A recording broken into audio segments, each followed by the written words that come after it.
हाय सांग मैंने तो मोर प्रिय छात्र छात्री मैंने गुड आफ्टरनून आम आज पढ़ू तुम जो कंपलसरी सब्जेक्ट रही प्रथम वर्षर ओडिया क्लास एमआईएल तेणु आम प्रथम सारी पढ़ी सारी सरस्वत लेखक होती गोपीनाथ महांती और द्वितीय रही जो गद्य विभाग रही झलम नदी संध्या लेखक होती कुंज दास यह संपूर्ण भाव में विषयटी को अध्ययन कर सारी तेणु मोर डिस्क्रिप्शन से वीडियो गुड़ी अच्छी आपने देखिए मोर आशा आज आपको पढ़ेबी जो रही प्रथम यूनिट गद्य 3 नंबर जो रही मधुबाबू लिखिं कि चिंतामणि आचार्य ये विषय को आम संपूर्ण भाव में पढ़ू तेणु प्रथम आपको मधुबाबू विषय कहि मधुबाबू सृष्टि समारोह कहि संख्या पर समय भाव में मधुबाबू कौन कवि लेखक कौन मधुबाबू विषय मनस्ताप कर तुमको सुंदर भाव में अति सरल अति सहज तुमको बुझे जहाँफल तुम सम्य भाव में किसी मधुबाबू विषय जापर तेणु चलतु आम आगे को जा जे मधुबाबू जीवनी पर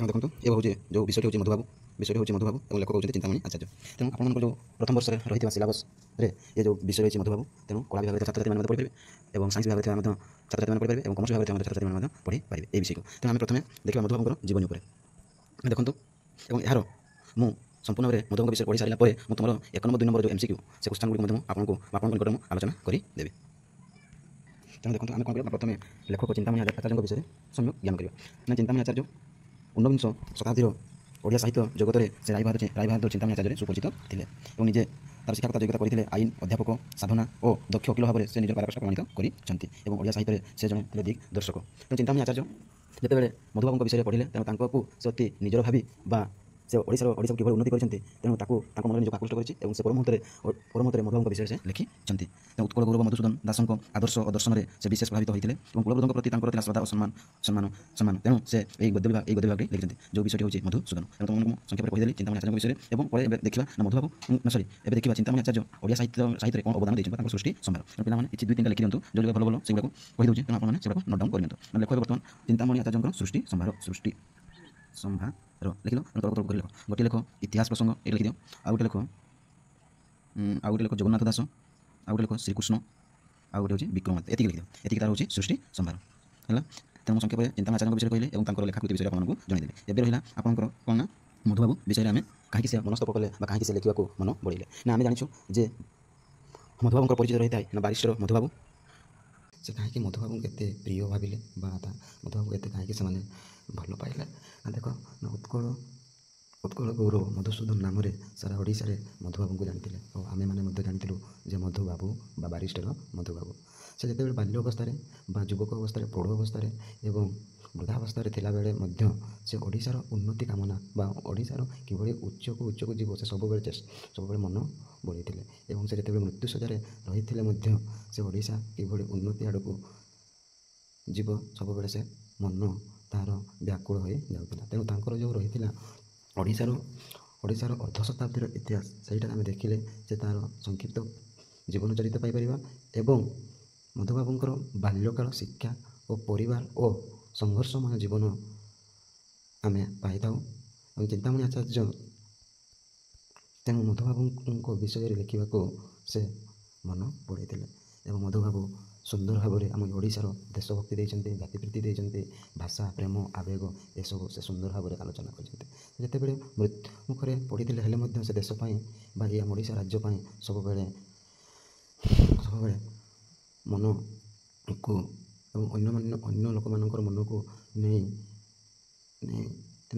ओडिशा उन्नति आड़ को जाऊ बोली से सब चेष्टा करते जो ओडिशा आज चारिदिग पटे भंग होकर विच्छिन्न होकर रही है से गोटे उत्कलनी सम्मेलन करते 1903 मसीह से उत्कलनी सम्मेलन में समस्त एकाठी कर आम ओडिशार सब सुविधा पातु बोले और ओडिशार भाषा बंची रोते बोले से सब चेष्टा करते तेणु आचार्य चिंतामणि अर्ध शताब्दी इतिहास को पढ़ी शेष से मधुबाबू विषय में लिखी तेणु पाने एतिक रहा तार मधुबाबू संक्षिप्त मु विषय कहीदेले आशा करुचे तुम्हें सम्यक भाव में मधुबाबू विषय जापर एवं आम कौन करवा ना संपूर्ण भाव में मधुबाबू विषयटी को अध्ययन करदेवा देख और जदि क्लासटी भल लगुथ तेरे आप मतामत दिंतु और आप सांग मानक मात्रा सेयार करूँ और पाखे घंटे फेल को चिपी दिंतु जहाँफल मुझे वीडियो अपलोड करी आप निकट को शीघ्र चलिए तेणु देखूँ पे समस्त पे आर्ट्स वाणिज्य विज्ञान साइंस समस्त पे देखूँ एवं मोर प्रिय सांग मैंने देखूँ से कहीं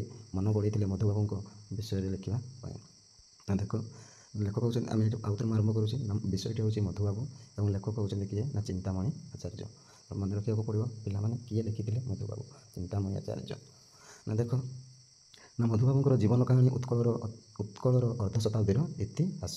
ଏଇଟା ହେଉଛି ତା'ର ଆତ୍ମଜୀବନୀ। ତେଣୁ ବା ଜୀବନୀ କାହାଣୀ ବହିଟି ନାମ। ତେଣୁ ସେ କ'ଣ କରିଥିଲେ, ଯଦି ତୁମେ ଏଇ ବହିଟିକୁ ପଢ଼ିବ ତେବେ ମଧୁବାବୁଙ୍କ ବିଷୟରେ ତୁମେ ଜାଣିପାରିବ। ଏହି ଇତିହାସ ମଧ୍ୟରେ ଉତ୍କଳର ସାମାଜିକ, ରାଜନୈତିକ, ଅର୍ଥନୈତିକ, ଶିଳ୍ପ, ବାଣିଜ୍ୟ, ଶିକ୍ଷା ସମସ୍ତ ବିଷୟ ନିହିତ ରହିଅଛି। ତେଣୁ ଉତ୍କଳ ଅର୍ଦ୍ଧ ଶତାବ୍ଦୀରେ ଏହିସବୁ ଶିକ୍ଷା ବ୍ୟବସ୍ଥା, ବାଣିଜ୍ୟ ବ୍ୟବସ୍ଥା ରହିଅଛି। ମଧୁସୂଦନଙ୍କ ତାଙ୍କର ଜୀବିତାବସ୍ଥା ଉତ୍କଳରେ ଗୃହେ ଗୃହେ ଆବାଳ ବୃଦ୍ଧ ବନିତା ସମସ୍ତ ନିକଟରେ ମଧୁବାବୁ, ମଧୁବାରିଷ୍ଟର ନାମରେ ସୁପରିଚିତ ଥିଲେ। ସେ ଯେତେବେଳେ ମଧୁସୂଦନ ଜୀବିତ ଥିଲେ ବା ବଞ୍ଚିଥିଲେ, ସମସ୍ତେ ବା ଗାଁ ଗଣ୍ଡା, ଗୃହେ ଗୃହେ ଆବାଳ ବୃଦ୍ଧ ବନିତା ଅର୍ଥାତ୍ ଛୋଟରୁ ବଡ଼ ପର୍ଯ୍ୟନ୍ତ ଲୋକମାନେ ଡାକୁଥିଲେ ବା ତାଙ୍କ ନାମ ସୁପରିଚିତ ଥିଲା ନା ମଧୁବାବୁ ଏବଂ ବାରିଷ୍ଟର ବା ମଧୁ ବାରିଷ୍ଟର। ଉତ୍କଳ ମାତାର ଯୋଗ୍ୟତମ ସନ୍ତାନ ମଧୁସୂଦନ। ତେଣୁ ଏହି ଉତ୍କଳର ଅର୍ଥାତ୍ ଏହି ଓଡ଼ିଶାର ସେ ହେଉଛନ୍ତି ଜଣେ ଯୋଗ୍ୟତମ ସନ୍ତାନ ଅଟେ। ସେ ଦେଶର, ଜାତିର ସର୍ବବିଧି ଉନ୍ନତି ପାଇଁ ନିରନ୍ତର ବ୍ୟାକୁଳ ଥିଲେ। ତେଣୁ ମୁଁ ଯେତେବେଳେ ତୁମକୁ ସଂକ୍ଷେପରେ କହିଦେଉଥିଲି, ସେ ଯେତେବେଳେ ଦେଖ ଛୋଟବେଳୁ କିଭଳି ଏ ଦେଶ ଉନ୍ନତି ହେବ, ଏ ଜାତି କିଭଳି ଏକାଠି ରହିବେ, ଏ ଭାଷା କିଭଳି ବଞ୍ଚିଥିବ, ସେ ସବୁବେଳେ ତାହାର ଉନ୍ନତି ପାଇଁ ନିରନ୍ତର ବ୍ୟାକୁଳ ହେଉଥିଲେ। ଗୋଟିଏ ଉତ୍କଳ ସନ୍ତାନ ଗୋଟିଏ ସ୍ୱରରେ ମା ମା ବୋଲି ଡାକେ। ଅର୍ଥାତ୍ ଯେଉଁ ଗୋଟିଏ ଉତ୍କଳ ସନ୍ତାନ, ଆଜି କ'ଣ ହେଉଛି 4.5 କୋଟି ଲୋକ ଓଡ଼ିଶାରେ ଅବସ୍ଥିତ ରହିଛନ୍ତି। ତେଣୁ ବା ଏ ଦେଶରେ ମଧ୍ୟ ଅବସ୍ଥିତ ରହିଛନ୍ତି। ସମସ୍ତଙ୍କ ମୁଖରେ ବା ସମସ୍ତଙ୍କ ସ୍ୱରରେ ସେ ମା, ସେହି ମଧୁବାବୁଙ୍କର ସ୍ୱର ମା ମା ବୋଲି ଡାକି ଡାକି କେହି ତ ଶୁଣିଲେ ନାହିଁ, ବାପା ବାପା ଡାକିଲେ କେହି ତ ଉତ୍ତର ଦେଲେ ନାହିଁ। ଏଇ ଯେଉଁ ତାଙ୍କର ଗୋଟିଏ କବିତା ସମସ୍ତଙ୍କ ମୁଖରେ। ତେଣୁ ସମସ୍ତେ ଘରେ ଘରେ ବା ଗୃହେ ଗୃହେ ଜାଣିଥିଲେ ଯେ ଏଇ କବିତାଟି ଲେଖିଛି ମଧୁ ବାରିଷ୍ଟର। ଆଉ ଗୋଟିଏ ସେ କ'ଣ ଗୋଟେ ଆହ୍ୱାନ ଦେଇଥିଲେ ଓଡ଼ିଶାକୁ, ନା ସ୍ୱାର୍ଥମେଧ ଯଜ୍ଞରେ ଛାତିକୁ ଛାତି ମିଳାଇ ସ୍ୱାର୍ଥକୁ ଆହୁତି। ଇଏ ମଧ୍ୟ ଗୋଟେ ଭଲ ଏଇ ସ୍ୱର ଏ ଓଡ଼ିଶାର ଉନ୍ନତି ପାଇଁ, ଏ ଦେଶର ଉନ୍ନତି ପାଇଁ ଏବଂ ଜାତିର ଉନ୍ନତି ପାଇଁ ଦେବାକୁ ସେ ଓଡ଼ିଆ ଭାଇ ଭଉଣୀଙ୍କୁ ଆହ୍ୱାନ କରି ଯାଇଛନ୍ତି। ଏବଂ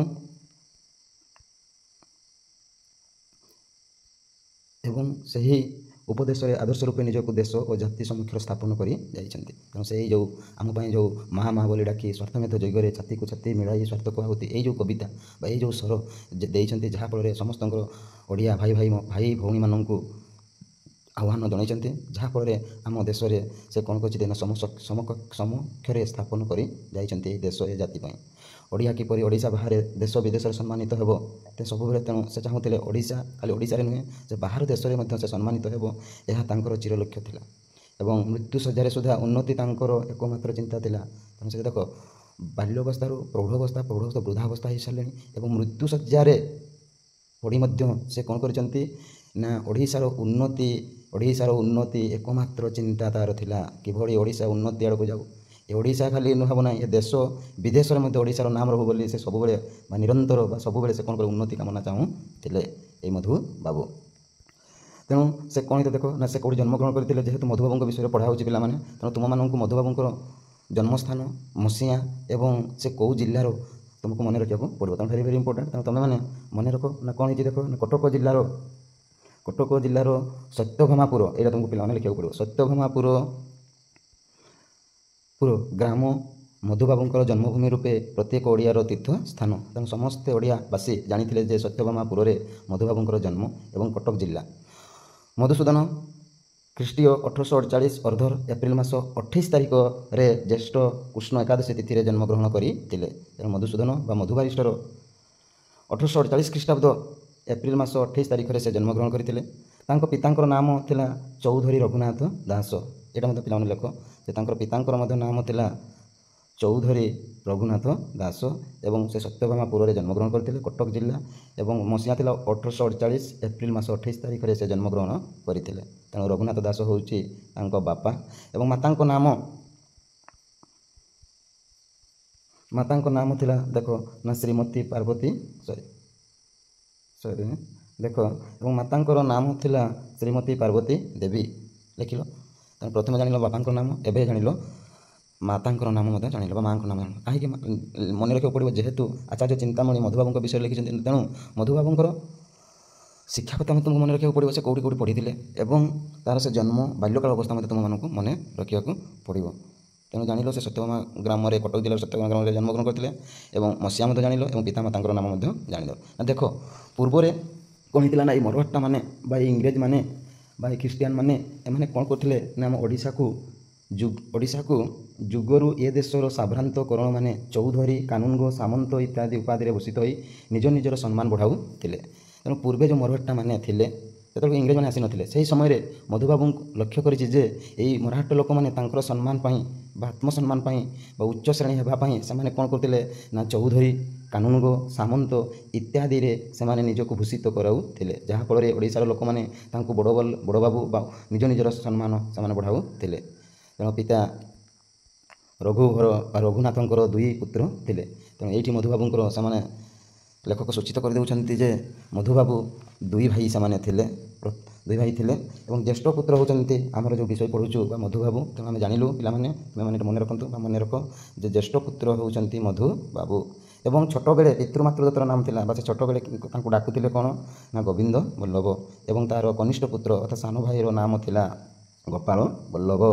ତେଣୁ ଆମେ ଏଠି ଜାଣିପାରିଲୁ ଯେ ରଘୁନାଥଙ୍କର 2 ପୁତ୍ର ଥିଲେ, ଜଣେ ହେଲା ମଧୁବାବୁ ଆଉ ଜଣେ ହେଲା ଗୋବିନ୍ଦ ବଲ୍ଲଭ ଏବଂ ମଧୁବାବୁଙ୍କୁ ଛୋଟବେଳେ ବା ପିତୃମାତୃରୁ ତାକୁ ଡାକୁଥିଲେ ଗୋବିନ୍ଦ ବଲ୍ଲଭ। ତାପରେ ଦେଖ ଗୋପାଳ ବଲ୍ଲଭଙ୍କ ମଧ୍ୟରେ ଲେଖକ ସଂକ୍ଷେପରେ ବର୍ଣ୍ଣନା କରିଛନ୍ତି ନା ଗୋପାଳ ବଲ୍ଲଭ ସମ୍ବନ୍ଧରେ ସଂକ୍ଷେପରେ ଏତିକି କହିଲେ ଯଥେଷ୍ଟ ହେବ ଯେ ସେ କଲିକତା ବିଶ୍ୱବିଦ୍ୟାଳୟରୁ MA ପାସ୍ କରି ଡିପୁଟି ମାଜିଷ୍ଟ୍ରେଟ୍ ରୂପେ କାର୍ଯ୍ୟ କରୁଥିଲେ ବା ସେ ଚାକିରି ପାଇଥିଲେ। ତା'ର ସାନ ଭାଇ ସେ କେଉଁଠି ପଢ଼ିଲା ନା କଲିକତା ବିଶ୍ୱବିଦ୍ୟାଳୟରେ MA ପାସ୍ କରି, ତେଣୁ କଲିକତା ବିଶ୍ୱବିଦ୍ୟାଳୟରେ MA ପାସ୍ କରି ସେ ଡିପୁଟି ମାଜିଷ୍ଟ୍ରେଟ୍ ରୂପେ କାର୍ଯ୍ୟ କରୁଥିଲେ, ଅର୍ଥାତ୍ ସେ କଲିକତାର ଓକିଲ ପାଠ ପଢ଼ିଲେ ଏବଂ ଓକିଲ ପାଠ ଯେଉଁ ରହିଛି ସେ ଡିପୁଟି ମାଜିଷ୍ଟ୍ରେଟ୍ ରୂପେ କାର୍ଯ୍ୟ କଲେ ବା ନିଯୁକ୍ତି ପାଇଲେ। ତାଙ୍କର ରଚିତ ଭୀମା ଭୂୟାଁ ନାମକ ଉପନ୍ୟାସ ଓଡ଼ିଆ ସାହିତ୍ୟର ଗୋଟିଏ ବିଶିଷ୍ଟ ଗ୍ରନ୍ଥ। ଏ ଗୋପାଳ ବଲ୍ଲଭଙ୍କ ସେ ଯେତେବେଳେ କଲିକତାରେ ପଢ଼ି MA ପାସ୍ କରି ସେ ଡିପୁଟି ମାଜିଷ୍ଟ୍ରେଟ୍ ହେଲେ ଏବଂ ସେ ଗୋଟିଏ ଉପନ୍ୟାସ ଲେଖିଲେ, এই ଭୀମା ଭୂୟାଁ ଉପନ୍ୟାସ। এটা ହେଉଛି ଆଦିବାସୀ ସମ୍ପ୍ରଦାୟର ଉପନ୍ୟାସ। ଏହି ଉପନ୍ୟାସରେ ତାହାର ପରିଚିତ ହୋଇଗଲା ସାରା ଓଡ଼ିଶାରେ ଏବଂ ଓଡ଼ିଶାର ଲୋକମାନେ ଗୋଟିଏ ବିଶିଷ୍ଟ ଗ୍ରନ୍ଥ ବା ବିଶିଷ୍ଟ ଉପନ୍ୟାସ କହିବାକୁ ଲାଗିଲେ। ତେଣୁ ଗୋପାଳ ବଲ୍ଲଭଙ୍କର ପରୀକ୍ଷା ମଧ୍ୟ ପକାଇବ ପିଲାମାନେ ଯେ ଗୋପାଳ ବଲ୍ଲଭଙ୍କର ଗୋଟିଏ ଉପନ୍ୟାସର ନାମ କ'ଣ ବା ଆଦିବାସୀ ଉପରେ ଆଧାରିତ ଉପନ୍ୟାସଟିର ନାମ କ'ଣ, ସେତେବେଳକୁ ମନେ କରି ଲେଖିବ ନା ଭୀମା ଭୂୟାଁ। ତେଣୁ ଏତିକି କହିଛନ୍ତି ସଂକ୍ଷେପରେ ଲେଖକ ଗୋପାଳ ବଲ୍ଲଭଙ୍କ ବିଷୟରେ। ଏବେ ଆମେ ପଢ଼ିବୁ ଆମର ମଧୁବାବୁଙ୍କର ବିଷୟରେ, ଯିଏକି ଆମର ଟପିକ୍ ବା ଆଜିକାର ବିଷୟ। ତେଣୁ ଦେଖ ନା ମଧୁବାବୁ ସେ କେଉଁଠି ଶିକ୍ଷାକଥା ଆରମ୍ଭ କରିଛନ୍ତି ବା କେଉଁଠାରୁ ସେ ଶିକ୍ଷାକଥା ଆରମ୍ଭ କଲେ ଆମେ ବର୍ତ୍ତମାନ ତାହା ଜାଣିପାରିବା। ନା ବାଲ୍ୟକାଳରେ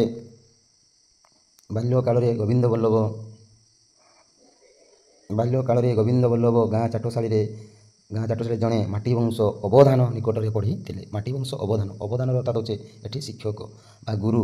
ତେଣୁ ବର୍ତ୍ତମାନରେ ଆମେ କ'ଣ କହିଥାଉ ଶିକ୍ଷକ ବା ଗୁରୁ କହିଥାଉ, କିନ୍ତୁ ଚାଟଶାଳୀରେ ଶିକ୍ଷକମାନଙ୍କୁ କ'ଣ କୁହାଯାଉଥିଲା ନା ଅବଧାନ ବୋଲି କୁହାଯାଉଥିଲା। ତେଣୁ ଗୋବିନ୍ଦ ବଲ୍ଲଭ ବା ମଧୁବାବୁ ବା ବାରିଷ୍ଟର ମଧୁବାବୁ କ'ଣ କଲେ, ତାଙ୍କର ପାଠ ଆରମ୍ଭ କଲେ ଗାଁ ଚାଟଶାଳୀରୁ। ପ୍ରାଚୀନ ଓଡ଼ିଶାରେ ମାଟି ବଂଶ ଓ କ୍ଷତି ବଂଶ ଅବଧାନମାନେ ବଂଶ ପରମ୍ପରାରେ ପ୍ରାଥମିକ ଶିକ୍ଷାର ଭାର ଗ୍ରହଣ କରୁଥିଲେ। ପ୍ରାଚୀନ କାଳରେ ଅର୍ଥାତ୍ ଯେତେବେଳେ ମରହଟ୍ଟାମାନେ ଶାସନ କରୁଥିଲେ ସେହି ସମୟରେ ରହିଥିଲେ ଉଚ୍ଚ ଶିକ୍ଷିତ ହୋଇ କେଉଁମାନେ ରହିଥିଲେ ନା ଏଇ ମାଟି ବଂଶ ଆଉ କ୍ଷତି ବଂଶ ଅବଧାନେ। ସେମାନଙ୍କର ବଂଶ ପରମ୍ପରାରେ ସେମାନେ ଛୋଟ ପିଲାମାନଙ୍କୁ ପାଠ ପଢ଼ାଇବାରେ ତାଙ୍କର ଭାର ଗ୍ରହଣ କରୁଥିଲେ। ପ୍ରାଥମିକ ଶିକ୍ଷା ଯେଉଁ ପାଠ ଦରକାର ପିଲାମାନଙ୍କର ସେମାନେ ସେଇଟା କ'ଣ କରୁଥିଲେ, ସେଇ ପ୍ରାଚୀନ କାଳରେ ବା ସେଇ ମରହଟ୍ଟା କାଳରେ ସେମାନେ ଶିକ୍ଷାକତା ଦେଉଥିଲେ। ସେମାନଙ୍କୁ ସ୍ଥାନ ବିଶେଷରେ କ'ଣ କୁହାଯାଉଥିଲା ନା ଅଝା ବୋଲି କୁହାଯାଉଥିଲା। ଭେରି ଭେରି ଇମ୍ପୋର୍ଟାଣ୍ଟ ପିଲାମାନେ, ତେଣୁ ତୁମେମାନେ ଏଇଟାକୁ ମନେ ରଖିବାକୁ ପଡ଼ିବ ଯେ ଚାଟଶାଳୀରେ ପାଠ ପଢ଼ାଉଥିବା ଅବଧାନମାନଙ୍କୁ କ'ଣ କୁହନ୍ତି ନା ଅଝା ବୋଲି କହନ୍ତି। ଏବଂ କେଉଁମାନେ ପ୍ରାଥମିକ ଶିକ୍ଷାର ଭାର ଗ୍ରହଣ କରୁଥିଲେ, ତେଣୁ ଏଟାକୁ ମନେ ରଖିବାକୁ ପଡ଼ିବ ପିଲାମାନେ ନା ତୁମେ ମାଟି ବଂଶ ଆଉ କ୍ଷତି ବଂଶ। ପ୍ରାଚୀନ କାଳରେ ବା ପ୍ରାଚୀନ ଓଡ଼ିଶାରେ ପ୍ରାଥମିକ ଶିକ୍ଷାର ଭାର କିଏ ଗ୍ରହଣ କରିଥିଲେ, ମାଟି ବଂଶ ଆଉ କ୍ଷତି ବଂଶ। ଏଇ କ୍ଷତି ବଂଶ ଆଉ ମାଟି ବଂଶ ସ୍ଥାନ ବିଶେଷରେ ସେମାନଙ୍କୁ କ'ଣ କୁହାଗଲା, ସେ ଅବଧାନମାନଙ୍କୁ କ'ଣ କୁହାଗଲା ନା ଅଝା ବୋଲି କୁହାଗଲା। এই ଅଝାମାନେ କ'ଣ କରୁଥିଲେ ଦେଖ ବା এই ଅବଧାନମାନେ କ'ଣ କରୁଥିଲେ ଦେଖ ନା ସେ କାଳରେ ସ୍ଲେଟ୍, ପେନସିଲ୍, କାଗଜ, କଲମ, ଦୁଆତ ଲେଖିବା, ଡେସ୍କ ବେଞ୍ଚ, ଚୌକି ବା ବ୍ଲାକବୋର୍ଡ଼ର ପ୍ରଚଳନ ନଥିଲା। ଯେହେତୁ ସେମାନେ ଚାଟଶାଳୀରେ ପଢ଼ୁଥିଲେ ତେଣୁ ଚାଟଶାଳୀରେ ଏସବୁ ବ୍ୟବସ୍ଥା ନଥିଲା, ନା କଲମ ନଥିଲା, ନା ଡେସ୍କ ବେଞ୍ଚ, ନା ଚୌକି, ସେମାନେ ବସିବାର ପେନସିଲ୍, ସ୍ଲେଟ୍ ଏସବୁ ନଥିଲା, ପ୍ରଚଳନ ବ୍ୟବସ୍ଥା ନଥିଲା। ଗାଁରେ ଖଣ୍ଡେ ଚାଳିଘର ବା ଶୀତ ଦିନରେ ଆମ୍ବ ବା ବରଗଛ ମୂଳରେ ଗ୍ରାମ୍ୟ ପାଠଶାଳା ବସୁଥିଲା। ତେଣୁ ଗାଁ ଆଜିକାଲି ଦେଖିଥିବ ବା ପ୍ରାଚୀନ କାଳରେ ବହୁତ ବିରାଟ ଗଛ ଗୁଡ଼ିକ ରହୁଥିଲା, ବରଗଛ ହେଉ ବା ଆମ୍ବ ଗଛ ହେଉ, ଏହିସବୁ ଯେଉଁ ବଡ଼ ବଡ଼ ଗଛ ମୂଳରେ ସେଇଠି ବସି ସେମାନେ କ'ଣ କରୁଥିଲେ, ତାଙ୍କର ଚାଟଶାଳୀ ଆରମ୍ଭ କରୁଥିଲେ ଏବଂ ସେଇଠି ବସିକରି ମଧ୍ୟ ଗାଁ ଗଣ୍ଡାରେ ଘଟୁଥିବା ଅସୁବିଧା ଘଟଣା ଗୁଡ଼ିକୁ ମଧ୍ୟ ସେମାନେ ସେଠି କ'ଣ କରୁଥିଲେ, ବିଚାର ମଧ୍ୟ କରୁଥିଲେ। ତେଣୁ ଠିକ୍ ସେହିପରି ସେହି ଚାଟଶାଳୀ ଶୀତ ଦିନରେ ଆମ୍ବ ଗଛ ମୂଳେ ବା ବରଗଛ ମୂଳେ ରହି ତାଙ୍କର ପ୍ରାଥମିକ ଶିକ୍ଷା ଆରମ୍ଭ କରୁଥିଲେ। ପିଲା ଏ ଭୂଇଁରେ ଶୁଆ ଖଡ଼ିରେ ଲେଖୁଥିଲେ। ଏଇଠି ପିଲାମାନେ ଟିକେ ମନେ ରଖିଥିବ, ଭେରି ଭେରି ଇମ୍ପୋର୍ଟାଣ୍ଟ, ଯେ ଯେଉଁ ଚାଟଶାଳୀରେ ପିଲାମାନେ ପଢ଼ୁଥିଲେ ସେମାନେ କେଉଁ ଖଡ଼ିରେ ଲେଖୁଥିଲେ, ଭୂଇଁରେ କେଉଁ ଖଡ଼ି ସେମାନେ ଲେଖୁଥିଲେ, ଶୁଆ ପକ୍ଷିଆ ଖଡ଼ିରେ ଲେଖୁଥିଲେ ବା ଭୂଇଁରେ ସେମାନେ ଗାରଉଥିଲେ। ଏବଂ ତାଳପତ୍ର ଓ ଲେଖନୀରେ ହସ୍ତାକ୍ଷର ମଡ଼ାଉଥିଲେ। ଏଟା ମଧ୍ୟ ଭେରି ଭେରି ଇମ୍ପୋର୍ଟାଣ୍ଟ। ସେମାନେ କେଉଁଥିରେ ହସ୍ତାକ୍ଷର ଲେଖୁଥିଲେ ନା ତାଳପତ୍ରରେ ହସ୍ତାକ୍ଷର ଲେଖୁଥିଲେ। ମନେ ରଖିଲ, ସେମାନେ ଭୂଇଁରେ କେଉଁ ଖଡ଼ି ବ୍ୟବହାର କରୁଥିଲେ ନା ଶୁଆ ପକ୍ଷିଆ ଖଡ଼ି ବ୍ୟବହାର କରୁଥିଲେ। ଏବଂ ହସ୍ତାକ୍ଷର କେଉଁଥିରେ ଲେଖୁଥିଲେ ନା ତାଳପତ୍ରରେ ଲେଖୁଥିଲେ। ଏବଂ ତାଙ୍କର ସମୟ ରହିଥିଲା, ଦେଖ ପିଲାମାନେ, ତାଙ୍କର ଯେଉଁ ଚାଟଶାଳୀର ସମୟ ରହିଥିଲା ସୂର୍ଯ୍ୟୋଦୟ ଠାରୁ ଦିନ 11ଟା ଯାଏଁ ସକାଳ ବେଳା ପାଠଶାଳା ବସେ। ଏଇଟା ଟିକେ ଭେରି ଭେରି, ଏଇଟା ମଧ୍ୟ ଇମ୍ପୋର୍ଟାଣ୍ଟ। ଦେଖ ମଧୁବାବୁଙ୍କର ବାଲ୍ୟକାଳରେ ସେ କିଭଳି ଶିକ୍ଷା କଥା ଆରମ୍ଭ କରିଥିଲେ। ଯେହେତୁ ସେ ଚାଟଶାଳୀରେ ପଢ଼ିଲେ ଏବଂ ଚାଟଶାଳୀରେ ପଢ଼ିକରି ଭୂଇଁରେ ଶୁଆ ଖଡ଼ିରେ ଲେଖୁଥିଲେ, ପୁଣି ତାଳପତ୍ର ବ୍ୟବହାର କରୁଥିଲେ, ହସ୍ତାକ୍ଷର ମାରିଥିଲେ। ଏବଂ ତାଙ୍କର ଯେଉଁ ପାଠ ପଢ଼ିବାର ସମୟ ଥିଲା ସୂର୍ଯ୍ୟ ଉଦୟ ଠାରୁ ବା ଭୋର ସକାଳ ଠାରୁ ଆରମ୍ଭ କରି ଦିନ କେତେ ପର୍ଯ୍ୟନ୍ତ ନା 11ଟା ପର୍ଯ୍ୟନ୍ତ ସେମାନଙ୍କର ପାଠଶାଳାର ସମୟ ଥିଲା। ଅତି ପ୍ରତ୍ୟୁଷରେ ସେଜରୁ ଉଠିବାକୁ ଉତ୍ସାହ ଦେବା ପାଇଁ ଚାଟଶାଳୀରେ ଅବଦାନଙ୍କର ସୁବ୍ୟବସ୍ଥା ଥିଲା। ତେଣୁ ପିଲାମାନଙ୍କୁ ଜଣାଇ ଦେଇଥିଲେ ଯେ ଏଠି ଆମର ସୁନ ଦେବା ବୋଲି ଗୋଟିଏ ଆମେ ଗଢ଼ିଛୁ। ତେଣୁ ଆପଣମାନେ ବା ପିଲାମାନେ, ସେ ଆଶ୍ରମର ପିଲାମାନଙ୍କୁ ସେ କହୁଛି, ଯେଉଁମାନେ ଶୀଘ୍ର ଉଠିବେ ଆସିକରି ସୁନ ଦେବା ଯେଉଁ ରହିଛି ଏମାନଙ୍କୁ ତୁମେ କ'ଣ କରିବ, ପ୍ରଣାମ କରିବ। ପ୍ରଣାମ କରି ସାରିଲା ପରେ ଯେଉଁ ରହିଥିବେ ଅବଦାନ ବା ଯେଉଁ ରହିଥିବେ ଅଝା, ସେମାନଙ୍କୁ ତୁମେ କ'ଣ କରିବ ନା ଭକ୍ତି ପ୍ରତି ପ୍ରମାଣ ଜଣାଇବ। ତେଣୁ ଏହିସବୁ ଜାଣିଥିଲେ ପିଲାମାନେ ସେ ଚାଟଶାଳୀର। ତେଣୁ ସେମାନେ ସବୁବେଳେ ସୂର୍ଯ୍ୟ ଉଦୟ ନ ହେବା ଆଗରୁ ସେମାନେ ସର୍ବପ୍ରଥମେ ଉଠି ଆସି, ଯେଉଁ ଛାତ୍ର ସର୍ବପ୍ରଥମେ ଆସିଥାଏ ତାହା ହାତରେ ଅବଦାନେ ଆସ୍ତେ କରି ଥରେ ମାତ୍ର କ'ଣ କରେ ନା ବେତର ବାଡ଼େଇ ଦିଅନ୍ତି। ତେଣୁ ଯେଉଁ ପିଲା ଶୀଘ୍ର ଆସିଲା ସେମାନଙ୍କୁ ପ୍ରଣାମ କରିବାକୁ ସେତେବେଳେ ଅବଦାନେ ଜାଣିକରି ତାକୁ ଥରେ ମାତ୍ର ବା ଧୀରେ କରି କ'ଣ କରିଥାଏ ନା ବେତ ପାହାର ଦେଇଥାଏ। ଏହିପରି ଯେଉଁମାନେ ଆଗପଛ ଆସିଥାନ୍ତି, ଯେଉଁମାନେ ଟିକେ ଲେଟ୍ ହୋଇକି ଆସିଥାନ୍ତି ବା ଆଗପଛ ହୋଇକି ଆସିଥାନ୍ତି, ସେମାନଙ୍କୁ ଅବଦାନେ କ'ଣ କରିଥାଏ 1 2 3 4 ଥର ବେତ ମାଡ଼ ଖାଆନ୍ତି। ଏବଂ ଯେଉଁମାନେ ପରିଶେଷରେ ଆସିଥାନ୍ତି ନା କ'ଣ ହେଉଛି ପିଲା ଆସିଥାଏ ଏବଂ ଯେଉଁ ପିଲା ଲେଟ୍ରେ ଆସିଥାଏ ସେ ଶିକ୍ଷକ ବା ଅବଦାନ ତାକୁ କ'ଣ କରିଥାନ୍ତି ନା ଜୋରରେ ମାଡ଼ ଦେଇଥାଏ। ତେଣୁ ପ୍ରଥମେ ଚାଟଶାଳୀକୁ ଆସି ଅବଦାନଙ୍କୁ କ'ଣ କରନ୍ତି ସେମାନେ ନା ପ୍ରଣାମ କରିବାକୁ ପିଲାମାନଙ୍କ ମଧ୍ୟରେ ପ୍ରତିଦ୍ୱନ୍ଦିତା ହୋଇଥିଲା। ତେଣୁ ତୁମେମାନେ ଏଇଟା ବୁଝିପାରୁଥିବ। ତେଣୁ ଯେଉଁ ଚାଟଶାଳୀରେ ପିଲାମାନେ ପଢ଼ୁଥିଲେ ସେମାନେ ଶୀଘ୍ର ପ୍ରତ୍ୟୁଷରେ ଉଠିବାକୁ ଚେଷ୍ଟା କରୁଥିଲେ ଏବଂ ଯେଉଁ ଶୂନ୍ୟ ଦେବତା ଯେଉଁ ଠାକୁର ରଖିଥିଲେ ସେମାନେ ସେଠି ପ୍ରଣାମ କରି ଅବଦାନମାନଙ୍କୁ ସେମାନେ କ'ଣ କରୁଥିଲେ ନା ପ୍ରଣାମ କରୁଥିଲେ। ଯେଉଁମାନେ ପ୍ରଥମେ ଆସୁଥିଲେ ଶିକ୍ଷକ ଥରେ ପିଟୁଥିଲା ଏବଂ ତାପରେ ଯେଉଁମାନେ ଟିକେ ଲେଟ୍ କରି ଆସୁଥିଲେ ସେମାନଙ୍କୁ 4 5 ଥର ସେ ବେତ ପାହାର ଅବଦାନ ଦେଉଥିଲେ। ଏବଂ ପରିଶେଷରେ ଯେଉଁମାନେ ଆସୁଥିଲେ ସେମାନଙ୍କୁ ଶିକ୍ଷକ ବା ଅବଦାନ ବା ଅଝା ସେମାନେ କ'ଣ କରୁଥିଲେ ଜୋରରେ ବେତ ପାହାର ଦେଉଥିଲେ। ଏବଂ ଆମେମାନେ ମଧ୍ୟ ଜାଣିଲୁ ଯେ ଯେଉଁ ଚାଟଶାଳୀରେ ଯେଉଁ ପଢ଼ିବାର ସମୟ ଥିଲା ସୂର୍ଯ୍ୟୋଦୟ ଠାରୁ ଦିନ 11ଟା ପର୍ଯ୍ୟନ୍ତ ଏବଂ ସେହି ସୂର୍ଯ୍ୟୋଦୟରୁ ଏବଂ 11ଟା ପର୍ଯ୍ୟନ୍ତରେ ତାଙ୍କର ପାଠ ପଢ଼ିବାର ସମୟ ଏବଂ ପାଠ ପଢ଼ିବା କେଉଁ ସମୟରେ ସେମାନେ କେଉଁ ପାଠ ପଢ଼ିବେ ବୋଲି ଲେଖକ ଦେଖ ସୁନ୍ଦର ଭାବରେ ସେ ବର୍ଣ୍ଣନା କରୁଛନ୍ତି। ନା ସକାଳ ବେଳା ଅକ୍ଷର ଲେଖା ହୁଏ ଏବଂ ପଣିକିଆ, ସଧି, ଓଡ଼ାଙ୍କ, ଫେଡ଼ାଙ୍କ, ହରଣ, ଗୁଣନ, ପାହି ପଣିକିଆ, ଖଡ଼ାଗଣ୍ଡା, ପଣିକିଆ, ଲୀଳାବତୀ ସୂତ୍ର ଇତ୍ୟାଦି ପଢ଼ାଯାଏ। ତେଣୁ ଏଠି ପିଲାମାନେ ତୁମକୁ ମନେ ରଖିବାକୁ ପଡ଼ିବ ଯେ ଚାଟଶାଳୀର ସକାଳ ବେଳାରେ କ'ଣ କ'ଣ ପଢ଼ା ହୁଏ। ଏଇଟା ଲେଖ ଟିକେ ଛୁଆମାନେ। ନା କ'ଣ ହେଉଛି ଦେଖ, ଅକ୍ଷର ଲେଖା ହୁଏ, ପଣିକିଆ ଲେଖା ହୁଏ, ସଧି ଲେଖା ହୁଏ। ସଧି ମାନେ ହେଉଛି ଏଇ ଆମର ହିସାବ କରିବା। ଏବଂ ଓଡ଼ାଙ୍କ ଲେଖା ହୁଏ ଏବଂ ଫେଡ଼ାଣ ଗୁଣନ, ଏ ଯେଉଁ ଫେଡ଼ାଣ ଯୁକ୍ତ ବିୟୋଗ, ହରଣ ଗୁଣନ, ପାହି ପଣିକିଆ, ତାପରେ ଗୋଡ଼ା ଗଣ୍ଡା ଅର୍ଥାତ୍ 1 ଗଣ୍ଡା 2 ଗଣ୍ଡା ଏଇ ଯେଉଁ ପାଠ ରହିଛି ସେଇଟା ମଧ୍ୟ ସେଠି ପଢ଼ା ହୁଏ। ଏବଂ ଲୀଳାବତୀ ସୂତ୍ର ଏକ ପ୍ରକାର ଯେଉଁ ସୂତ୍ର ରହିଛି, ଆମେ ବର୍ତ୍ତମାନ ଯେଉଁ A+B+ ବା ସାଇନ୍ସ cos θ ଏଇ ଯେଉଁ ମ୍ୟାଥରେ ରହିଛି ସେଇଭଳି ସେତେବେଳେ ଗୋଟିଏ ସୂତ୍ର ରହିଥିଲା। ସେମାନେ ଯେଉଁ ସୂତ୍ର ଗୁଡ଼ିକ ଧରାଯାଉ କଷେ କେତେ ଦୂର 4 କିଲୋମିଟରକୁ 1 କଷ କୁହାଯାଏ, ଗଣ୍ଡା 4ଟିକୁ 1 ଗଣ୍ଡା, ପଣ ଏଇଭଳି ଯେଉଁ ସୂତ୍ର ରହିଛି ସେମାନେ ସେଗୁଡ଼ିକ କ'ଣ କରୁଥିଲେ ନା ଶିଖୁଥିଲେ। ଏଇଟା କେଉଁ ସମୟ ତେଣୁ ମନେ ରଖିବାକୁ ପଡ଼ିବ ତୁମକୁ ନା ସକାଳ ସମୟ। ତେଣୁ ସକାଳ ସମୟରେ ସେମାନେ ଏହିସବୁ କାମ କରୁଥିଲେ। ଏବଂ ଦ୍ୱିପହର ସମୟରେ ବା ଉପର ବେଳାରେ ସେମାନେ କ'ଣ କରୁଥିଲେ ଦେଖ, ତାଳପତ୍ରରେ ଅକ୍ଷର ଲେଖା ଅର୍ଥାତ୍ ହସ୍ତାକ୍ଷର ସେମାନେ ଲେଖୁଥିଲେ। ହସ୍ତାକ୍ଷର ଲେଖି ସାରିଲା ପରେ ଉପର ବେଳାରେ ହସ୍ତାକ୍ଷର ଲେଖି ସାରିଲା ପରେ ସେମାନେ କ'ଣ କରୁଥିଲେ ନା ଭାଗବତ, ରାମାୟଣ, ମହାଭାରତ, ବୈଦେହିକ ବିଳାସ ଏସବୁ ସେମାନେ କ'ଣ କରୁଥିଲେ, ଏସବୁ ହେଉଛି ପୁରାଣ, ଏମାନେ ସବୁ ପାଠ ପଢ଼ୁଥିଲେ। ଏବଂ ଗୋପୀ ଭାଷା ମଧ୍ୟ ଆମେ ମଧ୍ୟ ଜାଣିଛୁ। ଭାଗବତ କିଏ ଲେଖିଛି ନା ଅତିବଡ଼ି ଜଗନ୍ନାଥ ଦାସ, ରାମାୟଣ ମହାଭାରତ ଶାରଳା ଦାସ ଲେଖିଛନ୍ତି ଏବଂ କବି ସମ୍ରାଟ ଉପେନ୍ଦ୍ର ଭଞ୍ଜ ବୈଦେହିକ ବିଳାସ ଲେଖିଛନ୍ତି ବ ଅକ୍ଷର ନିୟମରେ ରଚିତ। ଏବଂ ଏହା ହେଉଛି ରାମକେରୀରେ ବର୍ଣ୍ଣିତ ଏବଂ ରାମାୟଣର କଥାବସ୍ତୁ ଏଠାରେ ବର୍ଣ୍ଣିତ ହୋଇଛି ଏହି ବୈଦେହିକ ବିଳାସରେ। ଏବଂ ଗୋପୀ ଭାଷା ଇତ୍ୟାଦି ଲେଖିଥିଲେ। ଏଗୁଡ଼ିକୁ ସେମାନେ ଦ୍ୱିପହର ସମୟରେ ବା ଉପର ବେଳାରେ ପଢ଼ୁଥିଲେ। ତାପରେ ଦେଖ ପିଲାମାନେ ସନ୍ଧ୍ୟାବେଳେ ସେମାନେ କ'ଣ କରୁଥିଲେ, ସେ ଚାଟଶାଳୀର ପିଲାମାନେ ନା ଦୀପ ଜାଳି ବା ସନ୍ଧ୍ୟା ଦୀପ ଜାଳିବା ସଙ୍ଗେ ସଙ୍ଗେ ପିଲାଏ ଗୋଟିଏ ପ୍ରାର୍ଥନା ବୋଲୁଥିଲେ। ସେହି ପ୍ରାର୍ଥନାଟିର ନାମ ହେଉଛି ଦୀପଂ ଜ୍ୟୋତି ପରମ ବ୍ରହ୍ମ। ଯଦି ଆମକୁ ମୁଁ ଏହାକୁ ଯଦି କହିଦେବି ବା ତୁମେମାନେ ମଧ୍ୟ ପ୍ରାର୍ଥନାଟି ଜାଣିଥିବ, ଦ ଦୀପଂ ଜ୍ୟୋତି ପରମ ଜ୍ୟୋତି ଦୀପଂ ଜ୍ୟୋତି ଜନାର୍ଦ୍ଦନ ଦୀପଂ ହେରେତୁ ମେ ପାପ ଦୀପଂ ଜ୍ୟୋତି ନମସ୍ତୁତେ। ତେଣୁ ଏଇଭଳି ସେମାନେ କ'ଣ କରୁଥିଲେ ସନ୍ଧ୍ୟା ସମୟରେ ଦୀପ ଜାଳି ସେ ଶୂନ ଦେବତା ପାଖରେ ଦୀପ ଜାଳି ବା ଶିକ୍ଷକଙ୍କ ଅବଧାନଙ୍କ ନିକଟରେ ଯାଇ ସେମାନେ କରୁଣ୍ଡ ହୋଇକରି ପ୍ରାର୍ଥନା ଗାଇଥାନ୍ତି ଏବଂ ଶେଷରେ ପ୍ରାର୍ଥନା ଗାଇ ସାରିଲା ପରେ ଅବଧାନ କ'ଣ କରନ୍ତି ଦେଖନ୍ତୁ ନା ସେତେବେଳେ ସେମାନେ ଚାଣକ୍ୟର ଶଳ୍କ ଆବୃତ୍ତି ହୁଏ ଏବଂ ଅବଧାନ କ'ଣ କରିଥାଏ ସେମାନଙ୍କୁ କିଛି ପ୍ରଶ୍ନ ବା ମାନସାଙ୍କ ପଚରାଯାଏ। ତେଣୁ ମାନସାଙ୍କ ବା ଯେଉଁ ତୁମର ଜିକେ ଭଳି ସେ ସେଠି ଅବଧାନ ପଚାରି ଥାନ୍ତି। ତେଣୁ ଏଇଭଳି ଦେଖ ସେ ଚାଟଶାଳୀର ସମୟ ଥିଲା। ତେଣୁ ତାଙ୍କର 3ଟି ସମୟ ରଖିଥିଲେ। ସକାଳ ସମୟରେ କ'ଣ ହୁଏ, ଦ୍ୱିପହର ସମୟରେ କ'ଣ ବା ଉପର ବେଳାରେ କ'ଣ ହୁଏ ଏବଂ ସନ୍ଧ୍ୟା ସମୟରେ କ'ଣ ହୁଏ ବୋଲି ତୁମେମାନେ ଜାଣିପାରିଲ। ତାପରେ ଦେଖ ଗୋବିନ୍ଦ ବଲ୍ଲଭ ଏହି ପାରମ୍ପରିକ ରୀତିରେ ଚାଟଶାଳୀରେ ପଢ଼ା ଶେଷ କରି ତେଣୁ ସେ ପାଠ ପଢ଼ି ସାରିଲେ। ସେ ଚାଟଶାଳୀରେ ପାଠ ପଢ଼ି ସାରି ସେ କଟକ ଆସିଲା ବେଳକୁ ତାଙ୍କର ବୟସ 13 ବର୍ଷ। ଅର୍ଥାତ୍ ଏଇଟା ପିଲାମାନେ ଭେରି ଭେରି ଇମ୍ପୋର୍ଟାଣ୍ଟ ମନେ ରଖିବାକୁ ପଡ଼ିବ, ଭାରି ଭେରି ଗୁରୁତ୍ୱପୂର୍ଣ୍ଣ ଏଇଟା। ତେଣୁ ତୁମର ଯେଉଁ ସର୍ଟ କ୍ୱେଶ୍ଚନ୍ ରହିଛି ତୁମକୁ ସେଇ ସର୍ଟ କ୍ୱେଶ୍ଚନ୍ରେ ଏହା ପକାଇବ ଯେ ଅବଧାନ ବା ଚାଟଶାଳୀରେ କହିବ ନା ଚାଟଶାଳୀରେ ପାଠ ପଢ଼ି ସାରିବା ଆଗରୁ ବା ପାଠ ପଢ଼ି ସାରି ଆସିଥିବାରୁ ମଧୁବାବୁଙ୍କର ବୟସ କେତେ ହୋଇଥିଲା ନା 13 ବର୍ଷ ହୋଇଥିଲା। ଇଏ ମଧ୍ୟ ବା ସେ କଟକକୁ ଆସିଲା ବେଳକୁ ମଧୁବାବୁଙ୍କର ବୟସ କେତେ ହୋଇଥିଲା ସେତେବେଳକୁ ତୁମେ ଲେଖିବ 13 ବର୍ଷ ହୋଇଥିଲା। ପୁଣି ଏହାକୁ ଓଲଟେଇକି ଯଦି କହିବାକୁ ପଡ଼ିବ ଯେ ଚାଟଶାଳୀରେ ପାଠ ପରିସମାପ୍ତି କରିଲେ ମଧୁବାବୁ କେତେ ବର୍ଷରେ ନା 13 ବର୍ଷରେ। ତେଣୁ ଏଇଭଳି ସେ କ'ଣ କରିଛନ୍ତି, ସେମାନେ କ'ଣ ହେଇଥିଲେ ବା 13 ବର୍ଷ ବୟସରେ ସେ ପରିସମାପ୍ତି କରିଥିଲେ ଚାଟଶାଳୀ ପାଠ ପଢ଼ା। କିଏ ନା ଗୋବିନ୍ଦ ବଲ୍ଲଭ ବା ମଧୁବାବୁ ବା ମଧୁ ବାରିଷ୍ଟର। କଟକ ଇଂରାଜୀ ବିଦ୍ୟାଳୟରେ ପଢ଼ିବାକୁ ତାଙ୍କର ପିତାମହୀ ଅର୍ଥାତ୍ ହେଉଛି ଜେଜେମା, ପିତାମହୀ ମାନେ ଜେଜେମା ଘୋର ଆପତ୍ତି କରିଥିଲେ ବା ମନା କରିଥିଲେ। ତୁ ଗୋବିନ୍ଦ ବଲ୍ଲଭ ତୁ କେବେ ବି ଇଂରାଜୀ ପାଠ ପଢ଼ିବୁ ନାହିଁ। ତେଣୁ ଏଇଟା ସବୁବେଳେ ସେ କ'ଣ କରୁଥିଲେ, ମନା କରୁଥିଲେ। ସେ କାହିଁକି ମନା କରୁଥିଲେ ଦେଖ ନା ତାଙ୍କର ଆଶଙ୍କା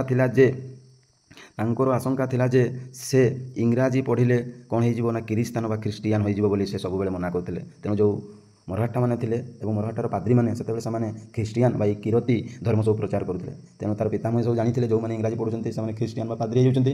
ତେଣୁ ଏଇ ମଧୁବାବୁ ବା ଗୋବିନ୍ଦ ବଲ୍ଲଭକୁ ସେ ସବୁବେଳେ ବା ସଦାବେଳେ ସେ ମନା କରୁଥିଲେ ଯେ ତୁମେ କ'ଣ କରିବ ନା ଇଂରାଜୀ ପାଠ ପଢ଼ିବ ନାହିଁ।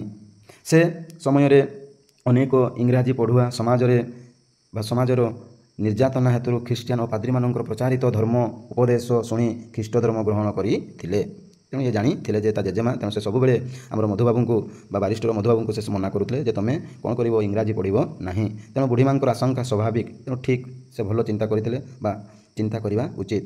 ଗୋବିନ୍ଦ ବଲ୍ଲଭ କଟକରେ ଉଚ୍ଚ ଇଂରାଜୀ ବିଦ୍ୟାଳୟରେ ଅଧ୍ୟୟନ କଲେ। ଏହି ବିଦ୍ୟାଳୟ ପରେ ରେଭେନ୍ସା କଲେଜିଏଟ୍ ସ୍କୁଲ ହେଲା।